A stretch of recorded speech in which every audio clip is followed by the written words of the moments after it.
자, 그럼 이제 오늘 배운 내용을 전체를 한번 정리를 해보면 우리가 뭘 배웠냐면 이제 약수와 배수의 개념을 배웠죠. 그지? 여기 B는 뭐야? A의 약수, C는 A의 약수. 그 다음에 A는 뭐야? B의 배수, C의 배수, 약수, 배수. 그지? 그 다음에 1과 자기 자신만을 약수로 가지는 거. 이걸 뭐라면 소수라고 한다. 그지? 소수. 근데 중요한 게 뭐냐면 1보다 큰 자연수 중에서 그다음 1은 소수가 아니다. 그지? 그래서 소수 중에서 가장 작은 수 2부터 시작해서 이렇게. 그 다음에 1보다 큰 자연수 중에서 소수가 아닌 거. 그러다 보니까 소수를 정확히 알아야 돼. 그지? 소수가 아닌 수가 뭐냐면 합성수다. 그지? 합성수와 소수를 통틀어서 자연수이다 라고 하면 틀린다. 이렇게. 왜냐하면 합성수와 소수와 합성수와 1까지 포함해서 이거를 우리는 자연수로 한다. 그지?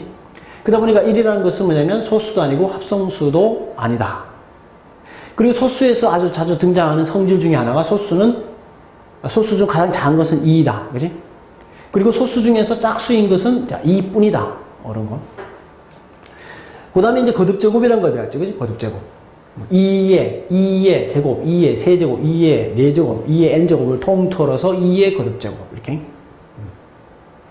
그래서 2의 거듭제곱, 3의 거듭제곱, 이걸 통틀어 가지고 거듭제곱. 이렇게. 그 거듭제곱에서 중요한 것은 뭐냐면 저렇게 나타내는 게 중요하지. 그지? A 곱하기 C이다 그러면 A제곱 곱하기 C. 이렇게 나타내는 게 중요하다. 그 다음 자연수의 제곱수를 배웠는데 자연수의 제곱수는 딱 그 완전 제곱수인데 그 완전 제곱수, 즉 자연수의 제곱수의 아주 중요한 성질 중에 하나는 소인수 분해를 해가지고 거듭제곱을 딱 나타내보면 바로 지수가 짝수다. 지수가 짝수다. 자, 그 다음에 약수 중에서 소수인 인수를 소인수로 하고, 그지? 그 다음에 6의 인수는 뭐야? 6의 인수는 1, 2, 3, 6, 원래 4개인데, 그지? 그 중에서 소수인 인수, 소인수는 2하고 3이다. 그래서 그 소인수 분해를 하는 방법인데, 소인수 분해가 뭐냐 하면, 바로, 요런 꼴로 나타낸 게 소인수 분해인데, 요런 꼴로 나타낸다는 게 무슨 말이고 하면, 어떤 합성수가 주어질 텐데, 그 합성수를 소인수들만의 곱으로 나타낸 것을 바로 소인수 분해라고 한다. 자, 거기에 소인수 분해 방법에서 이게 뭐냐면, 요 자리에 항상 뭐가 있어요? 소수 중에서도 가장 작은 2부터 시작해서, 그지? 순차적으로 해야 실수를 하지 않는다. 그래서 이렇게 2 곱하기 9, 3 곱하기 3 이렇게 나타내시고, 자, 방법 두 번째 나눗셈을 하는 방법 2로, 자, 3으로 나눌 수도 있지만 실수를 줄이기 위해서 작은 2로 나눌 수 있는 거 다 나누고 그 다음에 3으로 나눈다. 그지? 2로 나눌 수 있는 거 다 나누고 3으로 나누고 3으로 나누고도 또 있으면 그 다음에 5로 나누고 5로 나눈 다음에 7로 나누고 이런 식으로 소인수 분해를 한다. 그 다음에 이제 약수의 개수를 구하는 거는 초등학교 때 하나하나 썼지만, 그지? 썼지만 지금 그것이 아니라, 요렇게, 요 표를 이용해서 한번 이해를 하는 거지, 그지? 뭘 이해하냐면, 이 공식이 나오는, 일반화된 공식이 나오는 걸 이해하는 거지.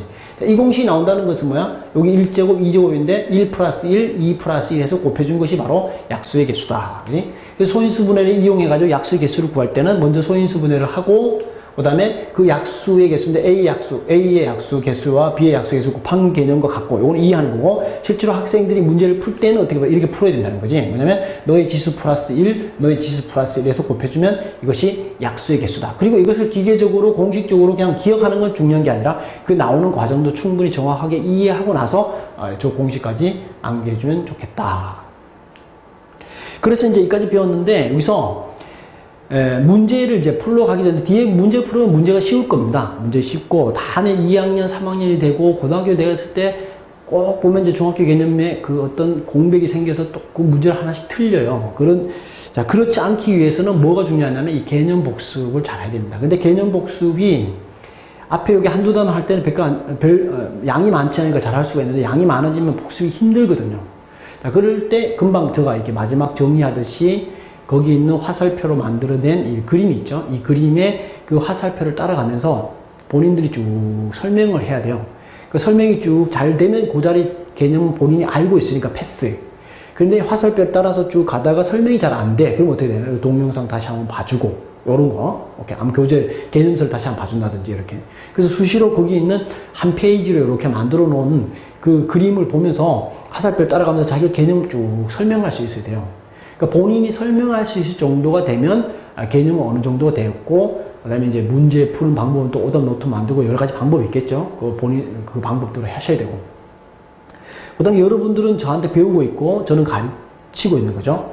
그러면, 배움의 가장 효과적인 배움이라는 것은 뭐냐면, 가르칠 수 있어야 돼요. 자, 가르친다는 말은 뭐냐면, 자기가 뭔가 좀 설명할 수 있어야 되는 거죠. 그러니까 설명할 수 있을 정도가 되면, 내가 개념을 안다라는 기준, 그 기준이 중요한 거죠. 그러니까 내가 여기 선생님 강의를 듣고 좀 이해했다 정도가 아니라 자기가 설명할 수 있을 정도의 개념을 소화해 가지고 본인 것으로 만들어서 그냥 뭐 이렇게 동그라미 몇 개 쳤다 이거 뭐 힘내 뭐 90 몇 점 맞았네 100점 맞았네 이게 중요한 게 아니라 어느 때가 됐을 때 진정한 수학의 고수가 되기를 바랍니다. 진정한 수학 고수가 반드시 될 겁니다. 네, 감사합니다.